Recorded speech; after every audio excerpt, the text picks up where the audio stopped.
Thank you. Welcome aboard.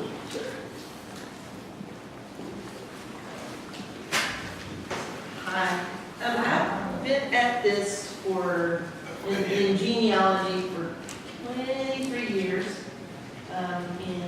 here in Plano for 21, and I do not know everything, and will never know it, but I love to learn more every time.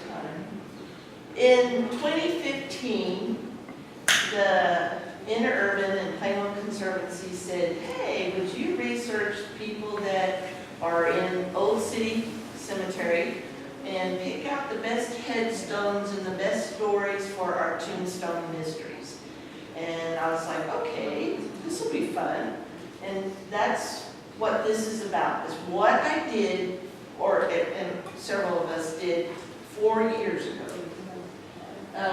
I started with this map that has numbers on it that you can't see, but it's right over here, and then the names that coordinate with those numbers. There's 260 names, and this was done by Dwayne Peters, right? Peter. Yes. Yes.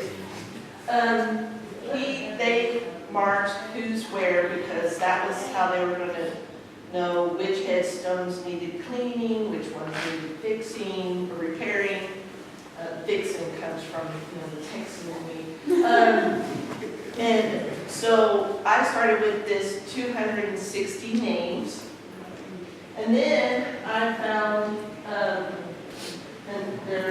that is, but I found 5 other collections besides this list of names. Well, I knew about the cemetery inscriptions book that was done in the late 70s by Alice Pitts. And so they probably had the best headstones because they hadn't all deteriorated and fallen apart, but they were still hard to read. Some of hers have question marks next to them, and you can't read the whole date. But they walked around at all the cemeteries in Collin County. Aurora put a list together. This is the Conservancy list. That's what I called it because I couldn't remember who it was that put it together. So there was Find a Grave, which is run by volunteers, if you don't know that. And that means that sometimes people put things on there that aren't accurate because they didn't double check their work. And I'm one of those that wants proof. And we know that some of these, the others, I don't know how some of it was gathered. I know that a lot of people looked at death certificates, found the headstone, did some research, and so that's how we got our names. We got, sorry, forget about this. What I did is I combined all 6 of those, and I made an Excel sheet, spreadsheet, and I came up with 436 names. Okay, that's pretty cool. 436 people are supposedly buried out there. That's what I came up with. But of this spreadsheet, only 115 names are on all 6 of those collections of names. So that means we still have a question about a lot of people that are buried. So I gathered 436 names. We did some research, and as of April 2015, we found approximately 125 African Americans, and that is because of the research we found that they were labeled as Negroes or Blacks or African Americans in their death certificates or in the newspaper articles or on the census, and so that's how we determined the 125 names. We found 30 military. Then the last thing is we know that it was started in 1881 officially because of some of the deed records and some of the headstones. There are stories of people buried in 1872 and 1873. Stories. And it's based on, assumptions. Well, Daniel Boone Klepper, he's buried there, they think, because his wife is buried there. And they think that he was brought here to be buried next to his wife when he died. They think the children of Mrs. McFarland are buried there because her headstone lists them. You know, I will tell you some other things in a little bit, but I'm not quite sure really that they're buried here. But officially, with records, we know it started in 1881. So that's the date we go on. So Doug Fugate and Carol Hopper, a volunteer, and I took those 436 names and divided them up. And we went through Ancestry, Family Search, the newspapers, everything that we could get our hands on to try to find them. Proof that they really are there. And it took us, we started in January, and it took us up till April, and the event was in May. So we worked hard at trying to find proof that they're really there. This is kind of what it looks like. And I should have brought it, it's in one of the bags, but it's a huge clip of paper, and it's on my website. In my flash drives. And we did all this to prove. And there's still a lot of question about who's really buried there. Just because the death certificate says they're buried in Plano does not mean that they're buried at the Old City Cemetery, because there's several cemeteries in Plano, you know. Also, just because a newspaper article says they're buried in Plano does not mean they're buried in Old City. So, we're still kind of guessing. I do know from my experience that, like, my great-grandfather's supposed to be buried in Falls County in Rosebud Cemetery. We walked through that cemetery 3 or 4 different times and have not found a headstone, have not found a place he could be buried at. I keep thinking we need the GPR out there someday to look for him. I doubt that we're going to find him. But so, this year, the GPR was done, and you still probably can't see this that well, but there's little headstones with X's, and that's for the ones that are already there. And then there were 29 places that they found with the GPR. So I counted by hand, so I may be off, and I counted 108 on the Davis side and 207 on Old Plano side.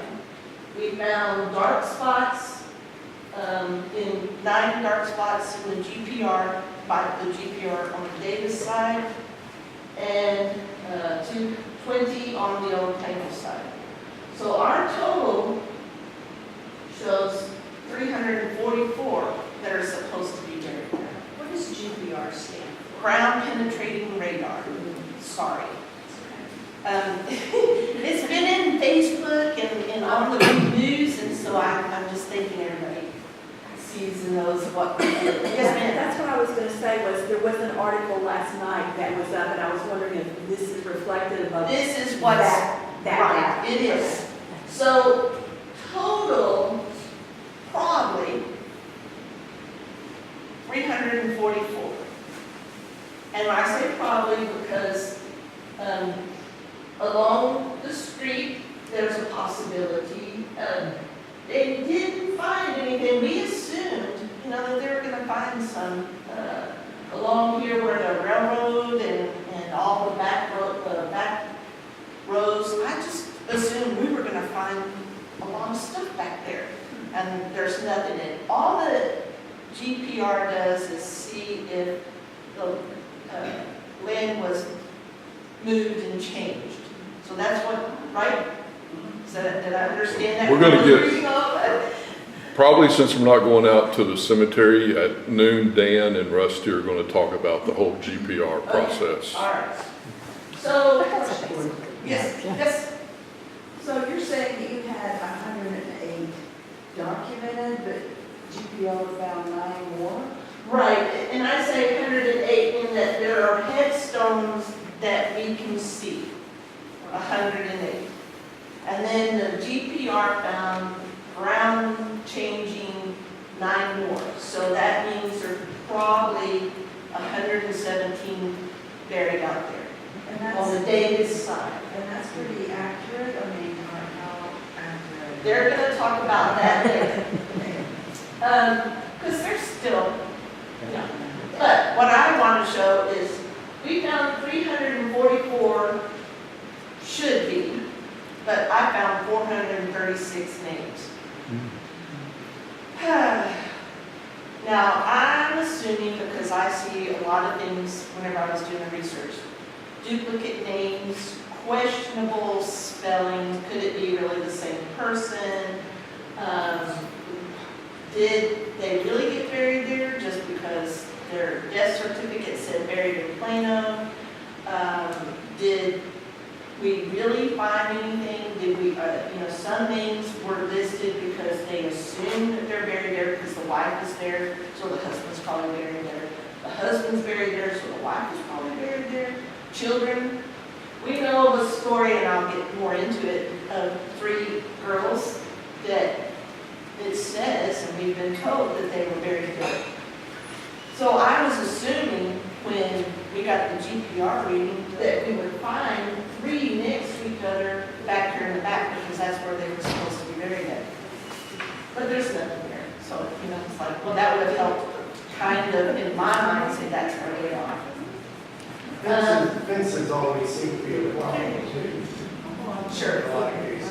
So the cemetery line gets moved on and changed. So we have about 90 names that we still don't know where they're at, if they're here, or if they're somewhere else. We know that there's stories, which we all know there's a lot of family stories out there that say, yes, they're buried here, but later we find proof they're not. Or, yes, they came over on the, into the U.S. in 1895. Well, how come you can find them in the 1880 census? They must have not come over in 1895. So things like that happen. There's always stories. 90 names. There's a lot of reasons why we didn't find them all. But I still keep all 436, and maybe we'll find proof someday. Probably after we pass away. So we walked the cemetery in April, and this is done, and looked for the names of the ones that we wanted to do, and looking for cool headstones. And one of them we found, it says Stevie, and you can see it looks like it was just written into the stone. And then you can also see all the grass grown up around it. We know that there's some silver signs on some places, but there's nothing in it. Was it put there for somebody to be buried there, or was buried there, or was it put there as a marker? Because I'm going to put an S at my family cemetery in a cement round circle to mark my spot. But will I really make it there? But I'll have an S for me and my husband. Could that have been what happened? Well, they have a marker there. That doesn't mean that they really got buried there. They were thinking they were going to get buried there. So anyway, we had fun. It was, if you can see, the grass was grown up just like it will be today. Probably we even make it out there. We found, this one was always sad to me, is that it's Mary, the statue of Mary, and it's broken off, and we found names hidden under other headstones. And this is what it looked like a lot before the cleaning and the repair. And so we were walking around trying to pick out best stories, best headstones for our Tombstone Mystery. And that's what I was doing, okay? Was preparing for the Tombstone Mysteries. But because of it, I learned a lot about the cemetery. this is, well, it's probably this last year that we got these slides, pictures of it all cleaned up and put back together. It was pretty cool. We picked out of that 436 names, about 12 people to talk about. And I always have to cheat on this because I want to try to remember. Estella was because she had the Mary, and I wanted people to go, oh my gosh, how sad. You know, because it just broke off. Was it vandalism? Was it just because it was a little statue and a storm could have probably knocked it down? A lot of things could have happened to it. You can't quite see here because this is the old dirty one, but Elizabeth had some really pretty decorations of flowers and other pretty symbols on the tombstone. We did Elizabeth and Robert Brown just because of the decoration, but also because they were one of our first settlers and early Peters Colony members. And Jasper, I loved because of the books. But it wasn't about books and reading, which is what I would say. You know, that was about it stood for knowledge. Books stand for knowledge. But I liked the headstone for it, so we picked Jasper Peters for the headstone. We picked D.P. Slade because of the woodman of America, or world, woodman of the world. And it's funny because everybody goes, that's cool, I like that. And then there's an association called Woodman of, yes. So this is for the Stibbins daughters. They all died within a few days of each other from an illness and were supposed to be buried. They're the three that's supposed to be buried back in the back, and that's the story, and passed down family stories and all that. But there's not any headstones for them. And they're the ones that I was talking about. I was hoping that the GPR would show where they're at. So that's why there's an empty. And that's why they also became a part of our Tombstone Mysteries, because they are really a mystery. Stories all say they died and are buried there, but we can't find them. Captain Beverly and Joseph Klepper are important. Joseph Klepper is the one that gave us the land, or deeded the land so that we could have the cemetery. And Captain Beverly, he's just an early pioneer, and he had some great stories also, so that's why we picked him. And then, of course, L.A. Davis, because he helped get the Davis side of the cemetery together. I really love his because it's in the ground. It looks like a big door, so I like his headstone. And then that's why I also wanted to blow it up, because you can't see it until you blow it up a little bit. And then Lucinda, let's see, it's the decoration also. It's laying down here because it had fallen, but they've gotten it fixed back up. But it had very pretty decorations and all. And then there's some others. McKinley Hutchin was military, and that was part of our Tombstone military. Tombstone Mysteries was to recognize those that are buried out there that were in the military. And Missouri lived to be over 100 years old, and it was just because it was eroding away, and how sad it was, just to see what was going on. That's the flu, maybe, 1918. It's a possibility, but he also was born and died. Oh, okay, so that. But things could have been going on with the family. So that was what everybody went looking for that day, was those 12. But they also got to clean the headstones. They, paid homage to those that were military. And this was our first Tombstone Mysteries trip. But out of that, we still have a lot of questions about the 436 as to who's really buried there, well, which of the 90, what's going on with them, and could they still be there? Even if the GPR missed some, I don't think all 90 of those extra names are there. But there could be, but I don't see proof, which I need, because I'm the genealogist and I want proof to show that they were really there. But this is what our poster looked like for the day. And then we did one the next year at, or did we do two? Actually, I've already lost track. We did two at Plano Mutual and one at the Old City. So, any questions, any more?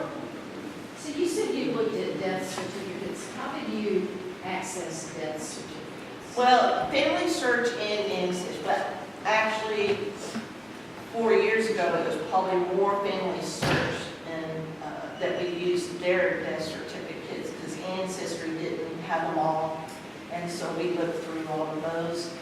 But the ones that died before 1903, we don't have anything other than showing that they did live in Plano or Collin County by the tax rolls and by census records, and so we make the assumption that, they might have been buried there. Yes, ma'am. I just wanted to tell you, I looked at 4,000 death certificates at the courthouse in McKinney. Yeah. Oh, you And went that's- in yourself? Yeah. And they'll let you look at anybody? Well, Yeah. they do me, because they know me. Yeah, but I don't they think do. they'll let anybody in. Yes, they will. I went to the county courthouse the other day, But I mean, I spent years, I did all this like 2002 to 2004. but see, the thing though too is a lot of them say buried in Plano.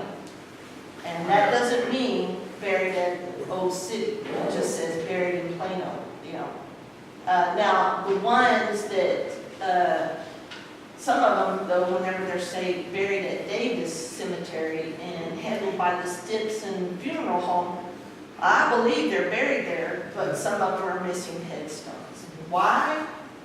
Don't know. Are they showing up on the GPR? Still don't know. But, whenever it says, but then again, I have proof from my family in Falls County that it says they're buried at Rosebud Cemetery, and this funeral home took care of it, but there's nothing there. So, is he really buried at Rosebud? Don't know. So it happens.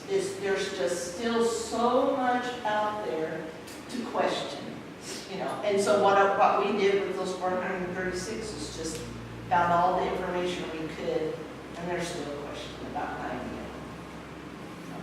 It's going to be, like I said, probably not till we all pass away and we find out, oh, you really were buried under the street, or anything else? Yes, ma'am. When's your next Tombstone Mysteries? We don't have another one planned, and I don't know, even if we do, I don't know which cemetery we're going to do.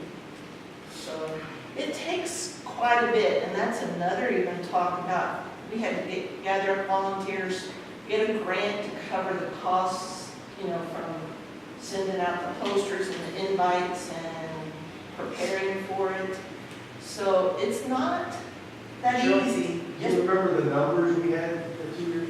We've had over, 100, 200 people come. The first year was at least 100 in the last year. We had 300 counting all the volunteers and everything just about every year.